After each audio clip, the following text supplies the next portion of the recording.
Om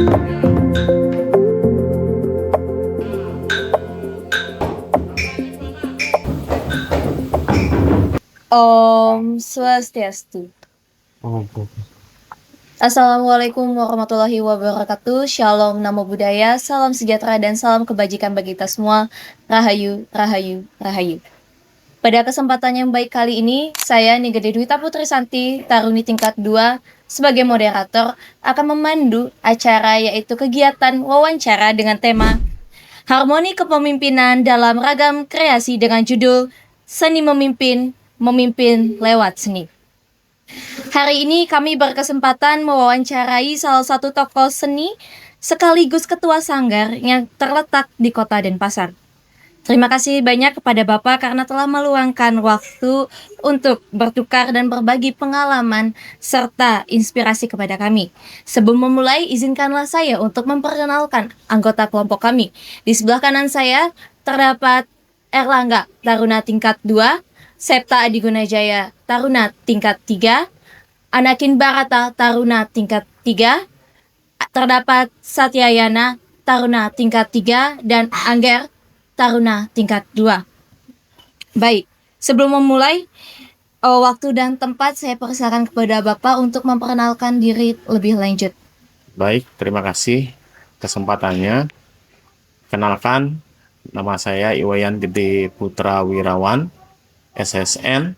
Saya selaku Ketua Sanggar dari WYPR Foundation, yang mana mungkin dapat saya jelaskan sejarah singkat dari WYPR Foundation ini. Sanggar ini berdiri dari tanggal 10 Oktober 2010. Jadi kurang lebih usianya 16 tahun, yang mana sanggar ini bergerak di bidang seni pertunjukan, khususnya seni tari dan seni karawitan. Adapun jumlah murid yang dapat kami sampaikan pada tahun ajaran ini, murid tari ada sejumlah 55 orang, dan jumlah murid karawitan yang terdiri dari gender, kendang, dan tabuh terdiri dari 46 orang. Terima kasih.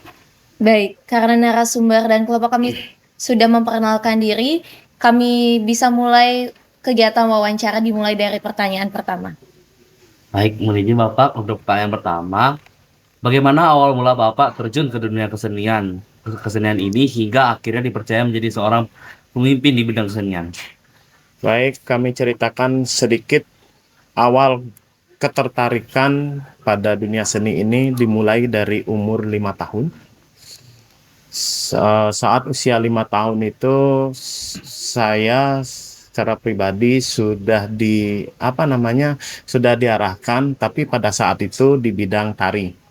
Jadi umur 5 tahun saya sudah mulai menekuni dunia tari, belajar tari. Dulu tempatnya di Kokar yang jadi SMK 5 sekarang.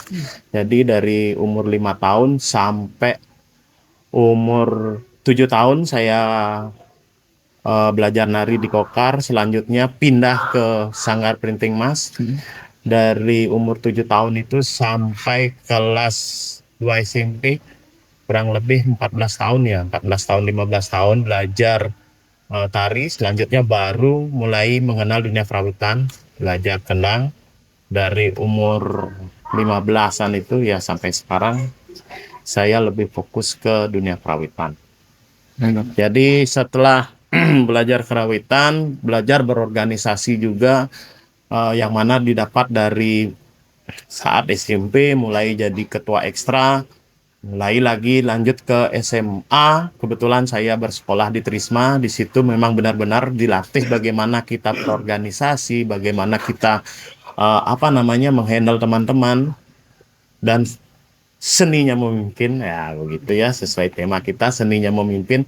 Jadi pada saat itu saya berkesempatan pas kelas 2, zaman saya dulu kelas 2 SMA, saya berkesempatan menjadi ketua Bangken Dongkang. Bangken Dongkang itu adalah nama SKE, artinya nama kelompok kita di SMA 3. Jadi setelah itu di situ saya mulai belajar bagaimana mengkoordinir teman-teman untuk jadwal latihan, untuk persiapan event-event yang akan diikuti.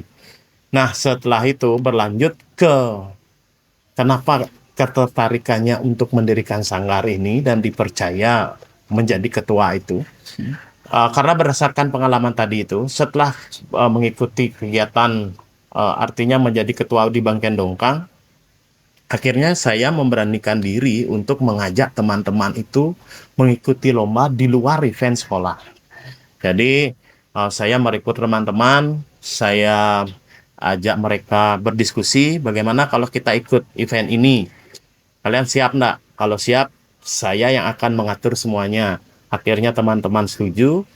Nah, dari situ saya mulai belajar seninya memimpin teman-teman, bagaimana proses itu sampai akhirnya eh kita mendapatkan juara 2 saat itu. Begitu. Baik, terima kasih Bapak. Baik, terima kasih atas jawabannya. Kami lanjut ke pertanyaan kedua. Mohon izin Bapak, tadi saya akan menanyakan bagaimana cara Bapak membangun kedisiplinan atau tanggung jawab pada anggota sanggar Bapak, misalnya saat siapan lomba ataupun saat latihan, tanpa mematikan ketertiban mereka. Bagaimana Bapak tanggung jawab? Nah, baik. Untuk bagaimana caranya mengatur kedisiplinan. Nah, yang paling seni nih, seni lagi. Kami karena sanggar ini kan mau tidak mau kita harus berbicara tentang profit. Profit dalam artian ketika kita mengikuti sebuah event, tentu kita akan mendapatkan fee.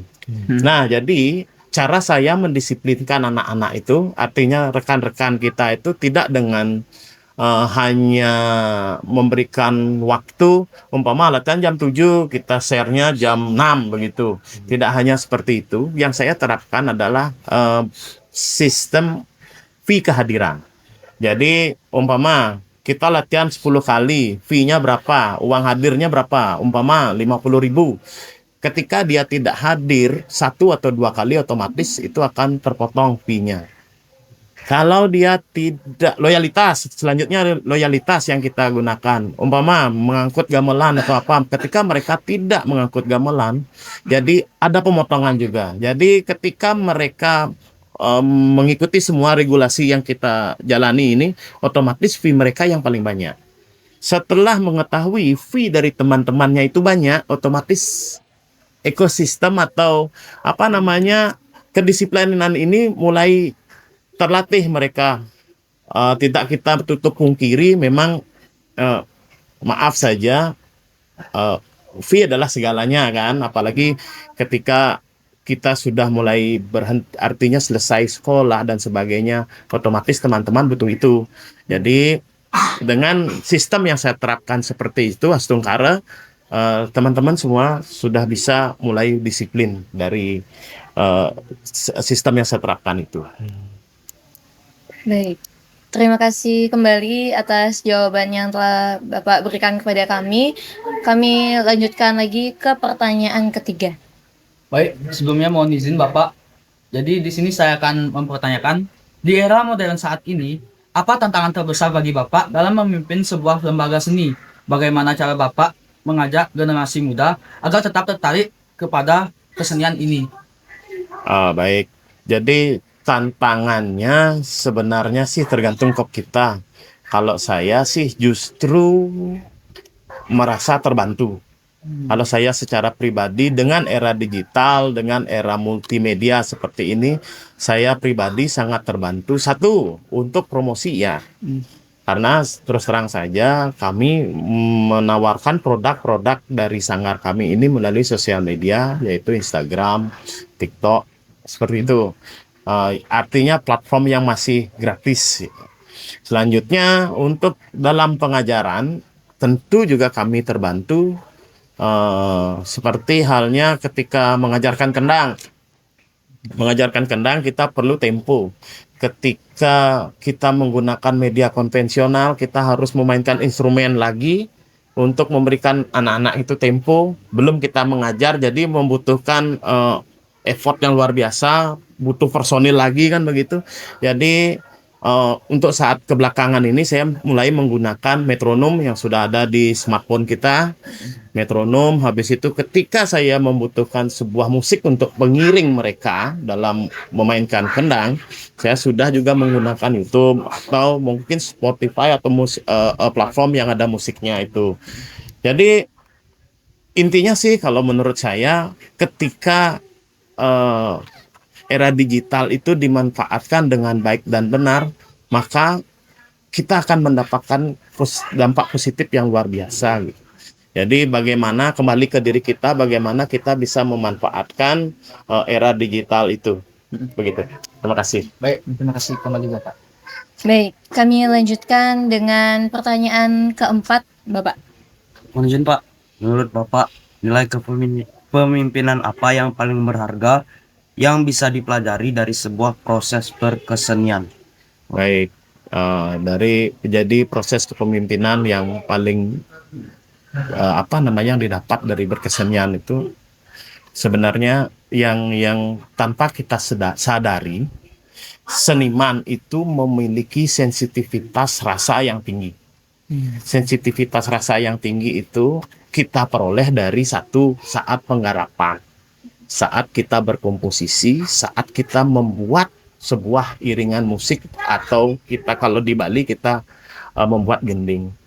Karena dalam proses pembuatan itu tentu kita menggunakan rasa apa yang kita inginkan. Jadi dengan pengalaman seperti itu, otomatis secara tidak langsung kita mendapatkan efek yang luar biasa. Jadi dalam memimpin itu kita bisa menerapkan efek psikologis, dalam artian kita bisa mengetahui bagaimana rekan-rekan kita dari entah dia suka atau tidak suka. Jadi karena sensitivitas kita sering berkesenian itu, kita tahu teman-teman itu kayaknya dia mulai suka atau tidak, mulai gimana atau gimana. Jadi dengan mengetahui itu kita bisa meramu cara kita, bagaimana cara kita menginstruksikan, mengajak dan sebagainya. Itu yang bisa kita terapkan jadinya. Artinya dari seni ini kita mendapatkan hal yang luar biasa dalam menyentuh rasa mereka untuk kita ajak dalam berorganisasi. Baik, kita lanjut dengan pertanyaan terakhir. Baik Bapak, mohon izin untuk pertanyaan terakhir. Apa pesan atau nasihat dari Bapak untuk kami, para siswa, agar kelak bisa menjadi pemimpin yang bijaksana dan tetap menghargai budaya bangsa? Baik, jadi pesan saya mungkin sedikit, mungkin bisa panjang, tapi kayaknya intinya budaya kita, terutama budaya Bali, sudah mempunyai nilai-nilai yang begitu luar biasa dalam seni kepemimpinan. Jadi kalau saya pesannya, belajar mendengar dan bisa mendengar, bisa merasakan, dan bisa berpikir bagaimana mengatur strategi seindah mungkin, seseni mungkin, untuk mendapatkan keharmonisan baik dalam sebuah organisasi atau apapun yang nantinya akan adik-adik jalani. Begitu. Baik, terima kasih ya Bapak atas penyampaian dan jawabannya. Ya. Baik, terima kasih dengan narasumber yang telah memberikan kami dengan inspirasi dan berbagi pengalamannya, dan serta sudah menjawab dari pertanyaan-pertanyaan kami dengan jawaban yang sangat berisi. Ternyata seni itu tidak hanya tentang budaya, tetapi dalam seni juga kita dapat belajar bagaimana cara kita untuk memimpin baik diri kita sendiri maupun teman-teman kita. Dan mulailah kita sebagai generasi muda di era globalisasi atau era digitalisasi ini untuk tetap mewarisi budaya kita, khususnya budaya di Bali. Sekian, terima kasih. Saya tutup dengan para mesanti. Om Santi Santi Santi Om.